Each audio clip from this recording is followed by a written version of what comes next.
Hello, नमस्ते।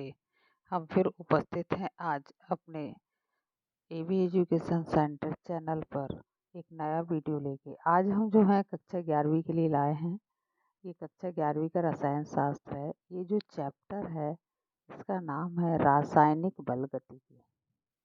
इसमें एक बहुत महत्वपूर्ण क्वेश्चन आता है, वो ये है हेंस का नियम, जो बहुत ज़्यादा जो है इम्पोर्टेंट है और ये आता ज़रूर है आपके पेपर में। तो हैस का जो नियम है, ये हैस ने 1840 में जे.एच. हैस ने दिया था। तो मैं आपको यहाँ पर ये भी बताऊंगी, जो हैस का नियम था वो 1840 में आया था और आप इसे बहुत अच्छे से पढ़ें, है ना। तो यहाँ पर दिया है कि यदि कोई अ, कोई रासायनिक परिवर्तन दो या दो से अधिक विधियों में या एक से अधिक पदों में किया जाए तो संपूर्ण जो परिवर्तन होता है उसमें उत्पन्न ऊष्मा, अवशोषित ऊष्मा की जो मात्रा होती है वो स्थिर होती है, चाहे परिवर्तन किसी भी उसमें दिया जाए। तो यहाँ पर ये दिया है कि एक बिंदु है जो ए से बी तक आया और फिर बी से जेड तक गया। ठीक है, बी से कहाँ गया? जेड तक।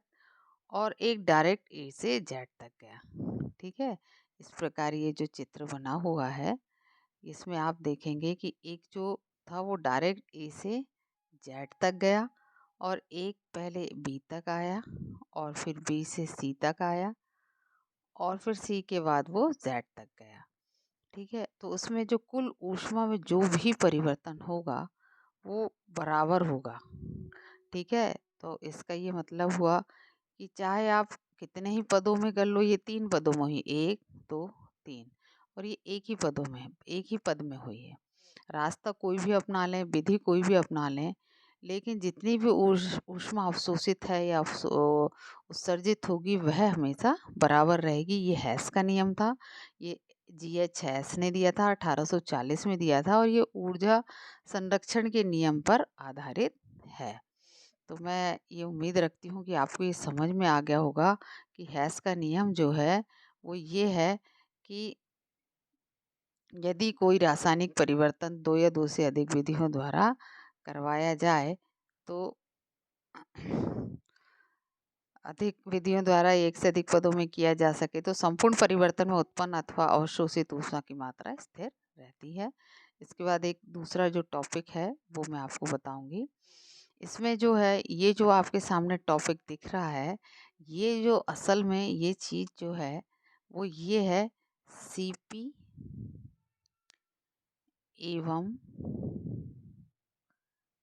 सीवी में संबंध। सीपी और सीवी में संबंध बताना। ये क्वेश्चन ही आता है कि सीपी और सीवी में संबंध को बताइए। तो यहाँ पर जो है आपको ये दिया गया है और मैं ये भी समझाऊंगी कि ये कहाँ से आया है, क्यों आया है। तो देखते रहें आप। तो सीपी और सीवी में जो संबंध है वो ये है कि यहाँ जो दिया है, ये जो दिया है ये एंथैल्पी है। इसे क्या कहते हैं? ये स्थिर दाब पर एंथैल्पी है। ये स्थिर दाब पर एंथैल्पी। ठीक है, और ये जो दिया है ये स्थिर आयतन पर एंथैल्पी है, क्योंकि स्थिर दाब पर जो एंथैल्पी रहती है उसमें आयतन और आंतरिक ऊर्जा दोनों बढ़ती है और स्थिर आयतन पर जो होती है उसमें सिर्फ आंतरिक ऊर्जा में परिवर्तन होता है। अब दोनों का उन्होंने क्या किया है कि यहाँ पर उन्होंने देखो कि पी.वी. इक्वल टू क्या रख दिया? आर.टी.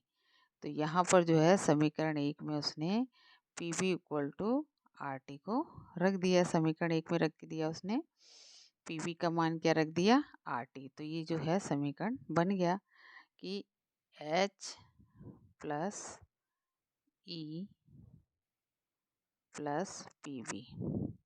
ठीक है, ये H बराबर है, एक मिनट, थोड़ा सा अच्छा नहीं दिख रहा है, मैं आपको पूरे अच्छे से ये समझाती हूँ ये है क्या। ठीक है, तो चलें अपन देखें। तो यहाँ पे उसने ये जो है ये एंथैल्पी के बारे में बोल रहा है। तो स्थिर दाब पर जो एंथैल्पी होती है वो H बराबर E प्लस PV होती है। और वो ये बोलते हैं कि आदर्श समीकरण गैस के जो समीकरण होता है वो PV इक्वल टू RT होता है। तो यहाँ पर जो है PV का उसने मान रख दिया। तो इक्वेशन क्या हो गई, HE प्लस RT। अब इन पूरे पद का उसने क्या कर दिया, अवकलन कर दिया, मतलब सब में D लगा दिया। तो ये DH अवकलन जो होता है, आंशिक अवकलन छोटी छोटी चीज़ों के लिए किया जाता है, इसलिए इसने DE अपॉन DT और समय के सापेक्ष, T क्या है उसका, समय का, और तापमान के सापेक्ष उसने सबका कर दिया। और प्लस फिर क्या करा, ये जो रहता है ये स्थिरांक रहता है, इसलिए जैसा कि तैसा रहेगा। सिर्फ यहाँ पर क्या हो जाएगा, DT अपॉन DT सापेक्ष में चल रहे हैं। तो अब यहाँ पर जो है ये जैसा कि तैसा रहेगा, ये भी जैसा कि तैसा रहेगा, सिर्फ यहाँ पर 1 लिखा जाएगा। यहाँ क्या हो जाएगा, 1। ठीक है। तो अब जो आपकी वैल्यू हो जाएगी वो हो जाएगी आपकी DH, एक मिटा दूँ जिसमें कि आपको कोई दिक्कत ना हो। मैं वैल्यू जो आई है वो ही बताऊंगी, इसके अलावा मैं आपको ये नहीं बताऊंगी। तो यहाँ पर अब जो बचा डी,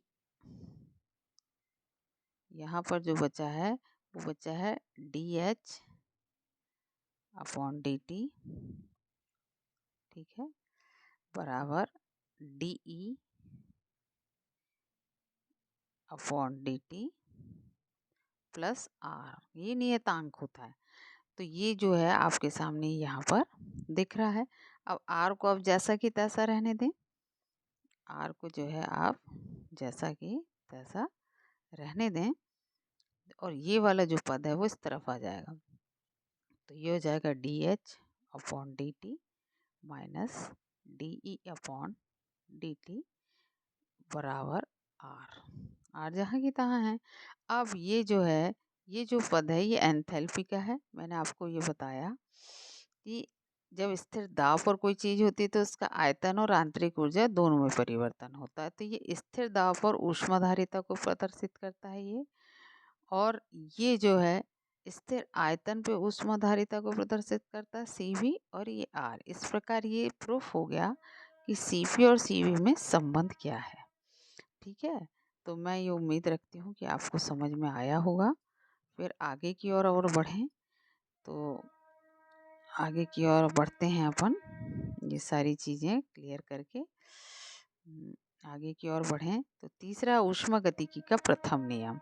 तो देखें यहाँ पर ऊष्मागतिकी का प्रथम नियम क्या है कि गणितीय व्यंजक है कि मान लो किसी तंत्र के निकाय की आंतरिक जो E1 है उसे ऊष्मा की Q मात्रा दी गई, तो आंतरिक ऊर्जा बढ़कर क्या हो गई, E1 प्लस Q2। अब यदि तंत्र पर W कार्य किया जाए तो उसकी आंतरिक ऊर्जा और बढ़कर क्या हो जाएगी, E2 हो जाएगी। स्वाभाविक है कि कोई निकाय है और उसे आपने ऊष्मा दे दी Q, तो उसकी आंतरिक ऊर्जा क्या हो जाएगी, पहले से आंतरिक ऊर्जा E1 थी, इसी निकाय की आंतरिक ऊर्जा E1 थी, उसको ऊष्मा दी, तो अब उसकी निकाय की ऊष्मा कितनी हो जाएगी, Q प्लस E1 हो जाएगी। ठीक है। अब निकाय से कार्य किया गया तो ऊर्जा बढ़कर, अब कार्य किया गया तो पहले ऊर्जा E1 थी, फिर क्या हो गई E2। अब जो है E1 प्लस Q और प्लस W, ये उसकी टोटल एनर्जी हो गई। अब इस E1 को इस तरफ लाएंगे तो E2 minus E1 equal to Q plus W, और ये जो है ये हो गया del E equal to Q plus W। तो ये हो गया गणितीय व्यंजक ऊष्मागतिकी के प्रथम नियम का, जो कि आपकी कक्षा 11वीं के रसायन शास्त्र की रासायनिक ऊष्मागतिकी का क्वेश्चन है। ये 3 क्वेश्चन जो है मैंने आपको समझा दिए, और मैं ये उम्मीद रखती हूँ कि आपको समझ में आएगा। और आप मेरे चैनल को सब्सक्राइब ज़रूर करें, जिससे कि आपको मेरा वीडियो मिलता रहे। लाइक करें, शेयर करें, जिससे कि हमें भी अच्छा लगे, आपको भी अच्छा लगे। नेक्स्ट है आपका, बहुत बारीक है, इसे आपको मैं थोड़ा सा समझा दूं कि ये है क्या। ये जो है ये एंथैल्पी है, और इसमें एक क्वेश्चन हमेशा आता है। आप चाहें तो इसे जूम करके भी देख सकते हैं, स्क्रीनशॉट भी ले सकते हैं कि देखिए यहाँ एंथैल्पी परिवर्तन, इसका एक क्वेश्चन आता है, del H equal to del E plus P del V को सिद्ध कीजिए। ये आता ही है, ठीक है। और ये है एंथैल्पी। एंथैल्पी क्या होती है? ये स्थिर दाब पर किसी निकाय की एंथैल्पी उसकी आंतरिक ऊर्जा और दाब और आयतन के गुणनफल के योग के बराबर होती है। आप इसी सिर्फ एक इस लाइन से पूरी परिभाषा दे दोगे। किसी भी निकाय की एंथैल्पी उसकी आंतरिक ऊर्जा, दाब और आयतन के गुणनफल के योग के बराबर। बिल्कुल देखिए, बहुत आसान है, बहुत सरल है। कम समय में आप बहुत सारा मैटर जो है 4 लेटर से आप याद कर सकते हो परिभाषा, और मुझे उम्मीद है कि आपको याद भी हो गई होगी। अब ये जो सिद्ध करने को आता है, वही है कि मान लो कि स्थिर निकाय पे किसी की प्रारंभिक में आंतरिक ऊर्जा कितनी थी। स्थिर दाब पर किसी निकाय की प्रारंभिक आंतरिक अवस्था में एंथैल्पी ऊर्जा डेल पी और डेल पी वी भी थी। ठीक इसी दाब पर निकाय द्वारा ऊष्मा ग्रहण करने के कारण उसकी एंथैल्पी, आंतरिक ऊर्जा, आयतन ये हो जाते हैं। प्रारंभिक में कुछ और था स्थिर दाब पर, और कुछ समय बाद ऊष्मा ग्रहण करने के कारण एंथैल्पी की आंतरिक ऊर्जा में क्या हो गया? परिवर्तन हो गया। या आप ऐसे समझ सकते हैं इसे कि कोई निकाय है, ठीक है, ये कोई निकाय है।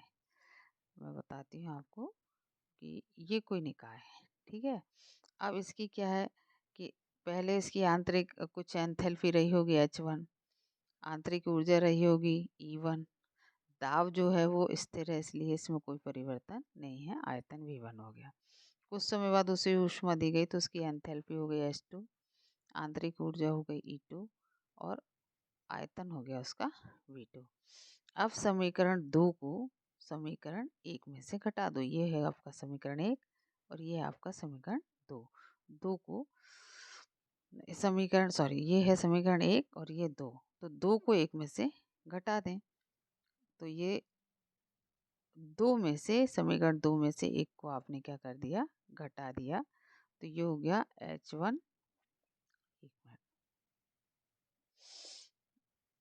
ये हो गया आपका H1 इक्वल टू, इसमें से समीकरण 2 में से 1 को घटा दिया, तो ये हो गया E2 माइनस E1। अब इन दोनों में ये चीज़ क्या है? कॉमन है। तो कॉमन है तो इसे अपन क्या करेंगे? एक ही बार लिखें, P और V2 माइनस V1, ठीक है। अब इन दोनों को क्या कर देंगे? डेल H लिख देंगे, और E2 माइनस E1 को डेल E लिख देंगे, प्लस P जैसा कि तैसा डेल V। ये आपको सिद्ध करने के लिए आता है, और ये आप ज़रूर करें कि एंथैल्पी में डेल एच बराबर del E plus P del V. तो आपको एंथैल्पी की परिभाषा भी है समझ में आ जाएगी, और सारी चीज़ें आ जाएगी, और जो भी कुछ है आप इसमें से देख लें। और मैं ये उम्मीद रखती हूँ कि आपको आया होगा, और आप अगर मेरे चैनल पर नए हैं तो इसे सब्सक्राइब करें, जिससे मेरे नए सारे वीडियो जो हैं आपको जल्दी से प्राप्त होते रहें। मैं अपना नेक्स्ट वीडियो लेके फिर से उपस्थित होंगी। जब तक के लिए